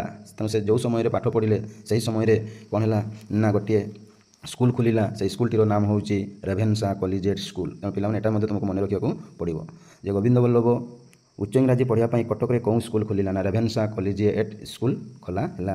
ସେଇଠି ଦେଖ ମଧୁବାବୁ କ'ଣ କରିଛନ୍ତି, ସେହି ସ୍କୁଲରେ ପଢ଼ିବାର କେତେ ବର୍ଷ ପର୍ଯ୍ୟନ୍ତ ତାଙ୍କର ମୁଣ୍ଡରେ ଗଛାଏ ବାଳର ଗଣ୍ଠି ଥିଲା। ତେଣୁ ସେ କ'ଣ କରିଥିଲେ ନା ପଢ଼ିବା ସମୟରେ ମଥାରେ ସେ କ'ଣ ଚୁଟି ବା ବାଳଗୁଡ଼ିକ ସେ ବଢ଼େଇଥିଲେ ଏବଂ ଗଣ୍ଠି ମାରିକି ରହିଥିଲେ। ଦିନେ ଜଣେ ସହପାଠୀ ଅର୍ଥାତ୍ ତାର ସାଙ୍ଗ କ'ଣ କରିଛି ଦେଖ ସେହି ଚୁଟିଟି କୌଶଳରେ କାଟି ପକାଇଲା। ସେ ଶୋଇଥିବା ଅବସ୍ଥାରେ ହେଉ ବା ମଜାରେ ସେ କ'ଣ କରିଦେଇଛି ତାର ଚୁଟି ଗୁଚ୍ଛକୁ ସେ କାଟି ଦେଇଛି। କିଏ ନା ତାର ହେଉଛି ସହପାଠୀ। ତାଙ୍କର ସେତେବେଳର ପୋଷାକ ମଧ୍ୟ ଅଦ୍ଭୁତ ଥିଲା। ଯେଉଁ ସେମାନେ ରେଭେନ୍ସା କଲେଜିଏଟ୍ ସ୍କୁଲରେ ପଢ଼ୁଥିଲେ ସେହି ସମୟରେ ତାଙ୍କର ପୋଷାକ ଅଦ୍ଭୁତ ଥିଲା। ନାଲି କନା ତୁଳା ପଶି ଅର୍ଥାତ୍ ନାଲି କନାରେ ତୁଳା ପଶି ଗୋଟିଏ ମୋରଜେଇ କୁର୍ତ୍ତା ହୋଇଥିଲା। ସେମାନେ କୁର୍ତ୍ତା ବ୍ୟବହାର କରୁଥିଲେ। ତୁମେ ବର୍ତ୍ତମାନ କ'ଣ କରୁଛ, ସାର୍ଟ ପ୍ୟାଣ୍ଟ ପିନ୍ଧୁଛ। ତୁମ ନବୀନ ସରକାର ବିଭିନ୍ନ ପ୍ରକାରର ଯେ ସମୟରେ ଯେଉଁ ସରକାର ଆସୁଛି ସେହି ସମୟରେ ସାର୍ଟ ପ୍ୟାଣ୍ଟ ଦିଆଯାଉଛି, କିନ୍ତୁ ସେତେବେଳେ ସେମିତି ନଥିଲା। ସେତେବେଳେ ବ୍ୟବହାର କରୁଥିଲେ, ସେମାନେ ପିନ୍ଧୁଥିଲେ କୁର୍ତ୍ତା। ସେଥିରେ ବୋତମ ଲାଗୁନଥିଲା, ଯେଉଁ ରହିଥିଲା ତୁମର ବୋତମ ଲାଗିନି, କିନ୍ତୁ ସେମାନଙ୍କର ବୋତମ ନଥିଲା। କୁର୍ତ୍ତା ଦୁଇ ପାଖ କନା ଧାଡ଼ି ବା ସୂତାରେ ବନ୍ଧା। ତେଣୁ ସେମାନେ କ'ଣ କଲେ କୁର୍ତ୍ତାକୁ ବାନ୍ଧି ଦେବା ପାଇଁ କ'ଣ କଲେ ଦୁଇ ସାଇଡ଼୍ରେ ବାମ ପଟୁ ଡାହାଣ ପଟରୁ ସେମାନେ ଗୋଟେ ସୂତା ବ୍ୟବହାର କରୁଥିଲେ। ସେଟା ସେ କୁର୍ତ୍ତାରେ ଲାଗିଥାଏ। ସେ ସମୟ ପର୍ଯ୍ୟନ୍ତ ସାଧାରଣ ଲୋକେ ଜୋତା ବ୍ୟବହାର କରୁନଥିଲେ। ସେମାନେ ଚପଲ ତୁମେ ଯେଉଁ ଏବେ ସୁଟ୍ ସାର୍ଟ ପ୍ୟାଣ୍ଟ ଏସବୁ ଯେଉଁ ଚଷମା ଏସବୁ ଯେଉଁ ପିନ୍ଧିକି ଆସୁଛ ସେତେବେଳେ ସେଟା ନଥିଲା। ସେମାନେ ଜୋତା ମଧ୍ୟ ବ୍ୟବହାର କରୁନଥିଲେ। ତେଣୁ ଦେଖ ଗୋବିନ୍ଦ ବଲ୍ଲଭ ବା ମଧୁବାବୁଙ୍କ ମଧ୍ୟ ଜୋତା ମାଡ଼ିବାକୁ ହେଉନଥିଲା। କଟକ ହାଇସ୍କୁଲରୁ ଏଣ୍ଟ୍ରାନ୍ସ ପରୀକ୍ଷାରେ ପାସ୍ କରି ସେ ବାଲେଶ୍ୱର ଗୋଟିଏ ସାମାନ୍ୟ କିରାନୀ ନାମରେ ନିଯୁକ୍ତି ହେଲେ। ତେଣୁ କଟକ ହାଇସ୍କୁଲରୁ ଏଣ୍ଟ୍ରାନ୍ସ ଯେଉଁ ବର୍ତ୍ତମାନ ମେଟ୍ରିକୁଲେସନ୍, ସେ ମେଟ୍ରିକ୍ ପରୀକ୍ଷା ଯେଉଁ ମେଟ୍ରିକୁଲେସନ୍ରେ ସେ କ'ଣ କଲେ ପାସ୍ କରି ସାରିଲା ପରେ ସେ ଆସିକି କ'ଣ ହେଲେ ନା ଏଇ ବାଲେଶ୍ୱର ଜିଲ୍ଲାରେ ଗୋଟିଏ ସେ ଚାକିରି ବା ତାଙ୍କ ଜୀବନରେ ପ୍ରଥମ ସେ ଚାକିରି କଲେ। ସେଇ ଚାକିରିଟିର ନାମ ହେଉଛି କିରାନୀ। ଏଇ କିରାନୀରେ ସେ ନିଯୁକ୍ତି ହେଲେ। ଗୋବିନ୍ଦ ବଲ୍ଲଭ ଚିରଦିନ ଉଚ୍ଚାଭିଳାଷୀ। ସେ ସବୁଦିନେ କ'ଣ ହେଉଥିଲେ ଉଚ୍ଚାଭିଳାଷୀ। ତା ମନ ସବୁବେଳେ ଉଚ୍ଚ ହେବା ପାଇଁ ସବୁବେଳେ ଆଶା ରଖିଥାଏ। ତେଣୁ ସେ ଚାକିରିକୁ ସେ ପସନ୍ଦ କଲେ ନାହିଁ। ଦେଖ ଏହି କିରାନୀଗିରିରେ ତାଙ୍କର ଅସୀମ ଜ୍ଞାନଲିପ୍ସା ଚରିତାର୍ଥ ହେଲା ନାହିଁ। ତେଣୁ ମଧୁବାବୁଙ୍କର ଯେଉଁ ଉଚ୍ଚାଭିଳାଷୀ ମନ, ଉଚ୍ଚ ଆକାଂକ୍ଷା ଜ୍ଞାନ, ତେଣୁ ତାକୁ ସେଟା ସେ କ'ଣ କରିପାରିଲା ନାହିଁ, ବାନ୍ଧି ପାରିଲା ବା ଚରିତାର୍ଥ ବାନ୍ଧି ପାରିଲା ନାହିଁ। ସେ ବାଲେଶ୍ୱରରୁ ଦେଖ ବାଲେଶ୍ୱର ଅବସ୍ଥାନ କାଳରେ କିଛି ଅର୍ଥ ସଂଗ୍ରହ କରି ଉଚ୍ଚଶିକ୍ଷା ଲାଭ କରିବାକୁ ସେ କେଉଁଠି ପଳେଇଲାରେ କଲିକତା ପଳେଇ ଗଲେ। ତେଣୁ ଏଇଟା ତୁମମାନଙ୍କୁ ପିଲାମାନଙ୍କୁ ମନେ ରଖିବାକୁ ପଡ଼ିବ ଯେ ସେ ଉଚ୍ଚଶିକ୍ଷା କରିବା ପାଇଁ ବା କିଛି ଅର୍ଥ ଉପାର୍ଜନ କରି ସେ ଶିକ୍ଷା ଲାଭ କରିବା ପାଇଁ ସେ କେଉଁଠିକି ଯାଇଥିଲେ ନା କଲିକତାକୁ ଯାଇଥିଲେ। ତାପରେ ଦେଖ ପିଲାମାନେ ନା ସେ ସମୟରେ କଲିକତା ଯିବା ସମୟରେ ରେଳଗାଡ଼ିର ସୁବିଧା ନଥିଲା। ଚାନ୍ଦବାଲି ଠାରୁ ଷ୍ଟିମର ଧୂଆଁ କଳଚାଳିତ ନୌକାରେ ଲୋକେ କଲିକତା ଯାଉଥିଲେ। ତେଣୁ ମଧୁବାବୁ ଉଚ୍ଚଶିକ୍ଷା ଲାଭ କରିବା ପାଇଁ ସେ କଲିକତା ଯିବ। ତେଣୁ ସେ କେମିତି ଯିବ ବୋଲି ସେ ଭାବିଲେ। ତାପରେ ସେ ଦେଖ ସେ ଚାଲିଗଲେ ଚାନ୍ଦବାଲି ଯେଉଁ ରହିଛି, ଆମେ ଜାଣିଛୁ ଚାନ୍ଦବାଲି ବୋଧେ ଆମର କଟକ। ତେଣୁ ସେଇ କଟକରେ କ'ଣ ହେଉଥିଲା ସେତେବେଳେ ଷ୍ଟିମର ଚାଲୁଥିଲା, ଏକ ପ୍ରକାର ଇଞ୍ଜିନ୍ ଚାଳିତ ନୌକା ବା ଆଉ ଗୋଟେ ହେଉଛି ଧୂଆଁ ଚାଳିତ ନୌକା। ସେଇ ନୌକାରେ ସେମାନେ ସେ ଡଙ୍ଗାରେ ବସିକରି କଲିକତା ଯାଇଥିଲେ। ସେ କଲିକତା ପହଞ୍ଚି ସାରିବା ପରେ ନା କଲିକତାରେ ସେ ଜଣେ ବଙ୍ଗୀୟ ଖ୍ରୀଷ୍ଟିଆନ ପାଦ୍ରୀ ଅମ୍ବିକା ପ୍ରସାଦ ହଜାରଙ୍କ ସହିତ ପରିଚିତ ହେଲେ। ସେ ଯେତେବେଳେ ପହଞ୍ଚି ସାରିଲା ପରେ ସେଠି ତାଙ୍କ ସହିତ ଭେଟ ହେଲା ବା ପରିଚିତ ହେଲା ଯେ ମୁଁ ଆସିଛି ଓଡ଼ିଶାରୁ ଉଚ୍ଚଶିକ୍ଷା ଲାଭ କରିବା ପାଇଁ, ତେଣୁ ମୁଁ ଏଇଠି ଏଇ କଲିକତାରେ ରହି ପାଠ ପଢ଼ିବି। ଏଇଭଳି କ'ଣ ହେଇଗଲା ନା ପରିଚିତ ହେଇଗଲା କାହା ସହିତ ନା ଖ୍ରୀଷ୍ଟିଆନ ପାଦ୍ରୀ ଅମ୍ବିକା ପ୍ରସାଦ ହାଜରଙ୍କ ସହିତ। ଅମ୍ବିକା ପ୍ରସାଦ ଗୋବିନ୍ଦ ବଲ୍ଲଭଙ୍କର ଜ୍ଞାନ ସ୍ପୃହା ଓ ଉଚ୍ଚାକାଂକ୍ଷାର ପରିଚୟ ପାଇ ତାଙ୍କର ଉଚ୍ଚଶିକ୍ଷାର ବ୍ୟବସ୍ଥା କରିଥିଲେ। ତେଣୁ ଯେଉଁ ରହିଲେ ଅମ୍ବିକା ପ୍ରସାଦ, ସେ ଜାଣିପାରିଲେ ଯେ ଗୋବିନ୍ଦ ବଲ୍ଲଭ ଭାଇ ମଧୁବାବୁ ବା ମଧୁବାରିଷ୍ଟର ଜଣେ ଉଚ୍ଚ ଆକାଂକ୍ଷା ଲୋକ, ଜ୍ଞାନ ଭରପୁର ରହିଛି, ତେଣୁ ତାକୁ ଉଚ୍ଚଶିକ୍ଷା ବ୍ୟବସ୍ଥା କରାଯାଉ ବୋଲି ସେ ନିଜକୁ ଭାବିଲେ ଏବଂ ବ୍ୟବସ୍ଥା କରିଦେଇଛନ୍ତି। ଦେଖ ପିଲାମାନେ ନା କଲିକତାରେ ସେ ଇଂରାଜୀ ସାହିତ୍ୟରେ MA ପାସ୍ କରିଥିଲେ। ତେଣୁ ସେ ସେଇଠି ରହିକରି କଲିକତା ବିଶ୍ୱବିଦ୍ୟାଳୟରେ ପଢ଼ିଲେ MA, ଯେଉଁ ବିଷୟଟି ଥିଲା ଇଂରାଜୀ। ତେଣୁ ପିଲାମାନେ ଏଟା ମଧ୍ୟ ତୁମକୁ ମନେ ରଖିବାକୁ ପଡ଼ିବ ଯେ ମଧୁବାବୁ କଲିକତାରେ MA କେଉଁ ବିଷୟରେ ପାସ୍ କଲେ ନା ଇଂରାଜୀ ସାହିତ୍ୟ ବିଷୟରେ ପାସ୍ କରିଥିଲେ। ସେ ଇଂରାଜୀ ସାହିତ୍ୟ ବିଷୟରେ ପାସ୍ କରିଥିଲେ ମଧ୍ୟ ତାଙ୍କର ଜ୍ଞାନ ରହିଥିଲା ଦେଖ ଗଣିତ ଭୂଗୋଳ ପ୍ରଭୃତିରେ ପାଣ୍ଡିତ୍ୟ ଲାଭ ମଧ୍ୟ କରିଥିଲେ। କେଉଁ ବିଷୟରେ? ଗଣିତ ଆଉ ଭୂଗୋଳ। ଇଂରାଜୀରେ MA ପାସ୍ କରିସାରିଲା ବେଳକୁ ଜ୍ଞାନ ହେଇଯାଇଥିଲା, ହେଲେ ମଧ୍ୟ ସେ ନିଜକୁ ପରିଶ୍ରମ କରି ଗଣିତ ଏବଂ ଭୂଗୋଳର ପାଣ୍ଡିତ୍ୟ ଲାଭ କରିଥିଲେ। କଲିକତାରେ ପ୍ରଥମେ ବିଭିନ୍ନ ସ୍କୁଲରେ ଶିକ୍ଷକତା କରି ଅବଶେଷରେ ସେ କ'ଣ କଲେ ନା ଶ୍ରୀରାମପୁର କଲେଜରେ ଅଧ୍ୟାପକ ହେବା ଲାଗି ସେ ପ୍ରାର୍ଥୀ ହୋଇଥିଲେ। ତେଣୁ ସେ ଯେଉଁ ପଢ଼ିବା ସମୟରେ ତେଣୁ ଶ୍ରୀରାମପୁର କଲେଜରେ କ'ଣ ହେଇଥିଲା ନା ଅଧ୍ୟାପକ ପାଇଁ ନିଯୁକ୍ତି ବାହାରିଥିଲା। ତେଣୁ ସେ ନିଯୁକ୍ତି ବାହାରିଥିବା ସମୟରେ ଯେହେତୁ ସେ ଇଂରାଜୀରେ MA କରିଛି, ତେଣୁ ସେ ସେଇଠି ଫର୍ମ ପକାଇଛି ଏବଂ ଫର୍ମ ପକାଇ ଜଣେ ଅଧ୍ୟାପକ ପ୍ରାର୍ଥୀ ହୋଇଯାଇଛନ୍ତି ବା ଅଧ୍ୟାପକ ସେ ଚାକିରିରେ ନିଯୁକ୍ତି ହୋଇଯାଇଛନ୍ତି। ସେଇ ଯେଉଁ ଶ୍ରୀରାମପୁର କଲେଜରେ ସେତେବେଳେ ଦେଖ ଅଧ୍ୟକ୍ଷ କିଏ ଥିଲେ ବା ଅଧ୍ୟକ୍ଷ କିଏ ଥିଲେ ଏବଂ ଅଧ୍ୟକ୍ଷ ତାକୁ କ'ଣ ପଚାରିଛନ୍ତି ନା କଲେଜର ଅଧ୍ୟକ୍ଷ ତାକୁ ଡାକଇ ପଚାରିଲେ ଯେହେତୁ ସେ ପ୍ରାର୍ଥୀ ହୋଇଗଲେ, ଚୟନ ହୋଇଗଲେ, ତେଣୁ ଆପଣ କେଉଁ ବିଷୟରେ ପଢ଼େଇ ପାରିବେ। ତେଣୁ ତାଙ୍କର ଅଧ୍ୟକ୍ଷ କଲେଜର ଅଧ୍ୟକ୍ଷ ପଚାରିଛନ୍ତି ଯେ ଆପଣ କେଉଁ ବିଷୟରେ ବା ଆପଣ କେଉଁ ବିଷୟକୁ ପଢ଼େଇ ପାରିବେ। ଏଟା ମଧ୍ୟ କ୍ୱେଶ୍ଚନ୍ ଅଛି ପିଲାମାନେ, ସର୍ଟ କ୍ୱେଶ୍ଚନ୍। ତେଣୁ ତୁମେମାନେ ମଧ୍ୟ ମନେ ରଖିବାକୁ ପଡ଼ିବ ଯେ ଶ୍ରୀରାମପୁର କଲେଜର ଅଧ୍ୟକ୍ଷ ମଧୁବାବୁଙ୍କୁ କ'ଣ ପଚାରିଲେ, ଡାକି କ'ଣ ପଚାରିଲେ ନା ଆପଣ କେଉଁ ବିଷୟରେ ପଢ଼େଇ ପାରିବେ। ତାପରେ ଦେଖ ମଧୁବାବୁ କହିଛି, ସେ ଉତ୍ତର ଦେଲେ ଆପଣ ଯେଉଁ ବିଷୟ ପଢ଼େଇବାକୁ ଆଦେଶ ଦେବେ, ତେଣୁ ଆପଣ ଯେଉଁ ବିଷୟ ପଢ଼େଇବାକୁ ଆଦେଶ ଦେବେ ମୁଁ ସେହି ବିଷୟକୁ ପଢ଼େଇବାକୁ ଚେଷ୍ଟା କରିଛି ବା ମୁଁ ସେହି ବିଷୟ ପଢ଼େଇବି ବୋଲି ମୁଁ ଆଶା ରଖିଛି କହିଦେଲେ। ତାପରେ ଦେଖ ଶ୍ରୀରାମପୁର କଲେଜରେ କ'ଣ ପଢ଼ା ହୁଏ ନା ଇଂରାଜୀ ଗଣିତ ଭୂଗୋଳ ଅତି ସରଳ ଅତି ପ୍ରାଞ୍ଜଳ ଭାବରେ ପଢ଼ାଇ ସେ ଛାତ୍ରମାନଙ୍କ ଶ୍ରଦ୍ଧା ଓ ଭକ୍ତିଭାଜନ ହୋଇଥିଲେ। ତେଣୁ ଅଧ୍ୟକ୍ଷ କହିଲେ ହଉ ଠିକ୍ ଅଛି, ଆପଣ ତେବେ ଆମର এই ଶ୍ରୀରାମପୁର କଲେଜରେ ପଢ଼ାନ୍ତୁ। କ'ଣ ପଢ଼ାନ୍ତୁ? ଇଂରାଜୀ ଗଣିତ ଭୂଗୋଳ ପଢ଼ାନ୍ତୁ। ତେଣୁ ସେ ପିଲାମାନଙ୍କ ନିକଟରେ ଅତି ସରଳ ଏବଂ ପ୍ରାଞ୍ଜଳ ଭାବରେ ପଢ଼ାଇ ପିଲାମାନଙ୍କର ସେ ଶ୍ରଦ୍ଧା ହୋଇଯାଇପାରିଥିଲେ। ଶିକ୍ଷକ ନିଜର ଜ୍ଞାନ ଚରିତ୍ର ଓ ଛାତ୍ରମାନଙ୍କ ପ୍ରତି ସହାନୁଭୂତି ହେତୁ ଛାତ୍ର ସମାଜରେ ପୂଜିତ ହୁଅନ୍ତି। କିଏ? ନାଇଁ ଗୋବିନ୍ଦ ବଲ୍ଲଭ ବା ମଧୁବାବୁ ବା ମଧୁ ବାରିଷ୍ଟର, ଯାହାକୁ ଆମେ ଜାଣିଛୁ ଛୋଟବେଳୁ ବା ଘରେ ଘରେ ଲୋକମାନେ ଜାଣିଥିଲେ। ତେଣୁ ସେ ଦେଖ ତାର ଜ୍ଞାନ ବଳରେ ସେ କ'ଣ ହେଇଯାଇଥିଲେ ନା ସମସ୍ତଙ୍କ ନିକଟରେ ବା ସମସ୍ତ ଛାତ୍ର ନିକଟରେ ସେ ଅତି ଆଦର ହୋଇଯାଇଥିଲେ, ଶିକ୍ଷକର ହୋଇଥିଲେ। ଏବଂ ଗୋବିନ୍ଦ ବଲ୍ଲଭଙ୍କ ଠାରେ ଏ ଗୁଣମାନ ଏକାଧାରରେ ନିହିତ ଥିଲା।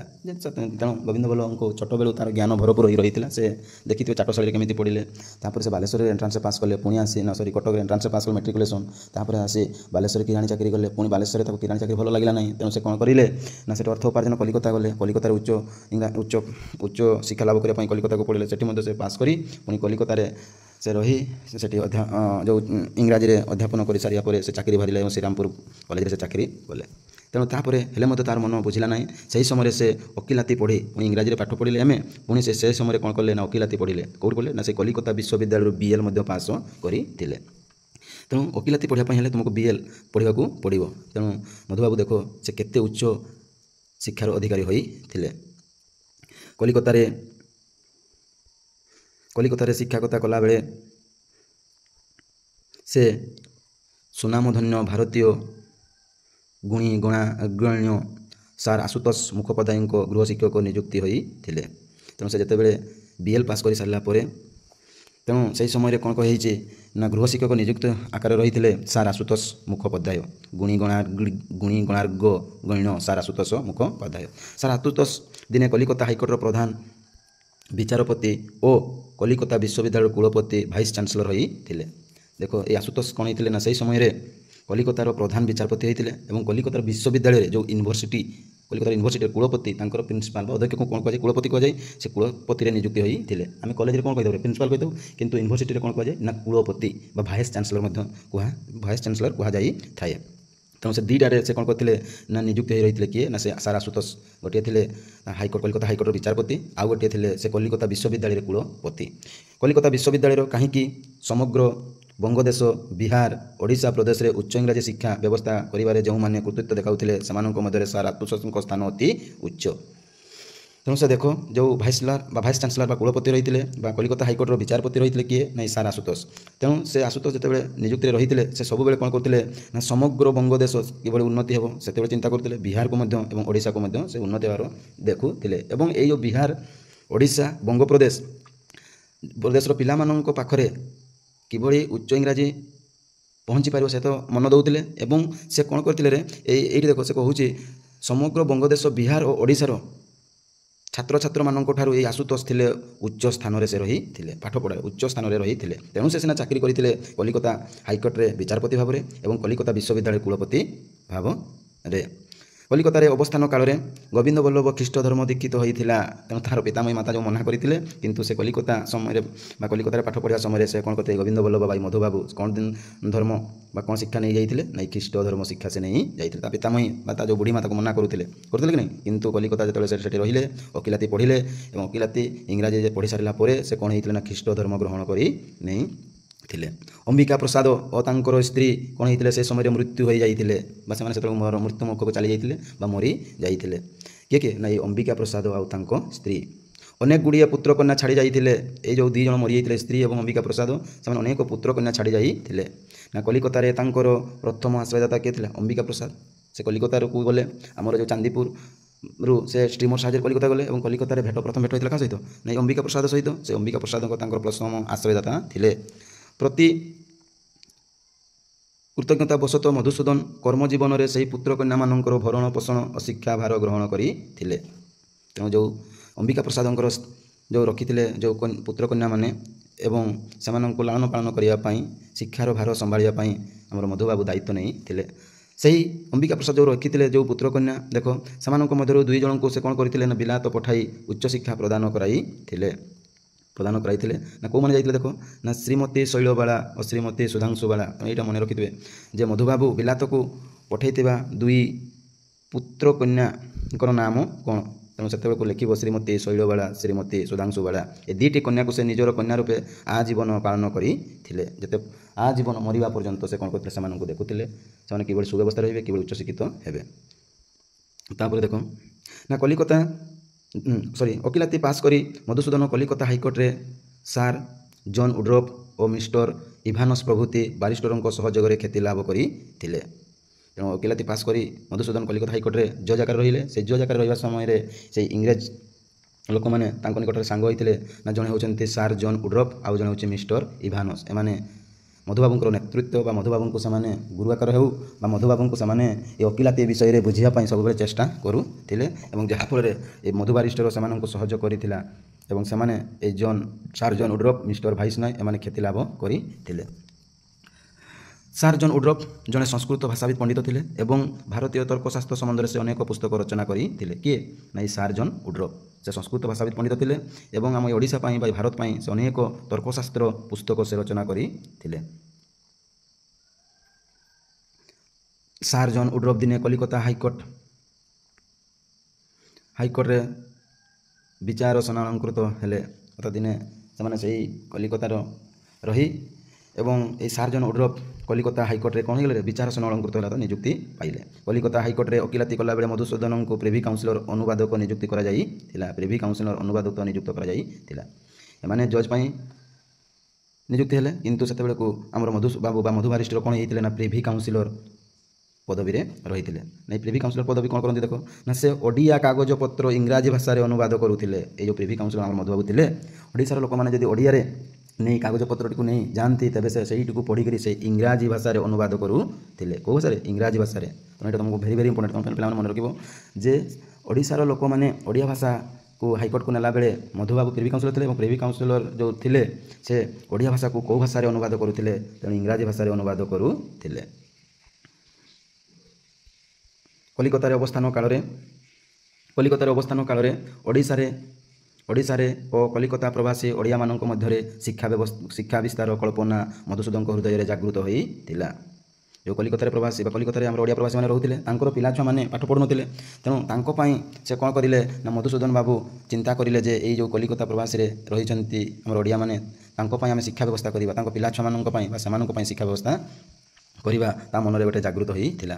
सेतेबेले कलिकता नगरी जो ओडिया कर्मी मैंने जीविका उपार्जन उद्देश्य अवस्थान करुले से मध्य शिक्षा विस्तार लगी से अनेक गुड़िए नैश्य विद्यालय स्थापन करते।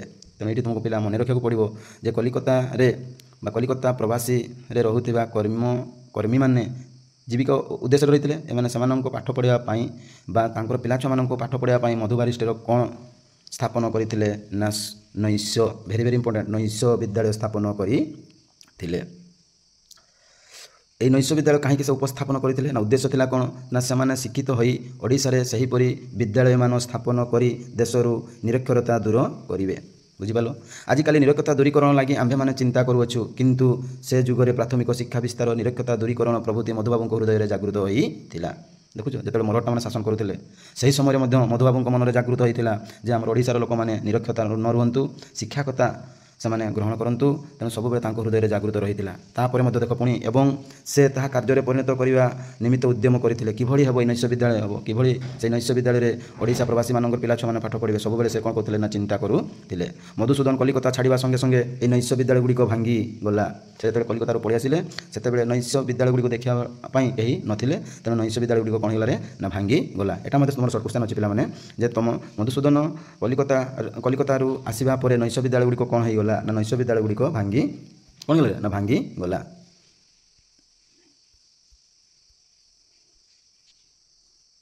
तेणु मधुसूदन कलिकता छाड़ा संगे संगे नैश्य विद्यालय गुड़िक भांगी गला। तेणु पिला माने आज एतिकी थाउ बहुत समय होगा घंटे पाखापी क्लास होगा तेणु परवर्ती भिडियो आम ये मधुबाबू विषय को संपूर्ण आलोचना करदेबू। तेणु जब भल लगुव क्लासटी तेबे लाइक करूँ आपंकर मतामत दिंतु एवं बेल आइकन को सब्सक्राइब कर दिंतु जहाँफल मुझे जितेबाला वीडियो अपलोड करी आपको पाखक शीघ्र चली अधिक मात्रा शेयर करूँ। जय जगन्नाथ वंदे उत्कल जननी। तेणु नेक्स्ट क्लास में कौन करूँ ना वीडियो को कंप्लीट करदेबू। आज ये रोचे जय जगन्नाथ।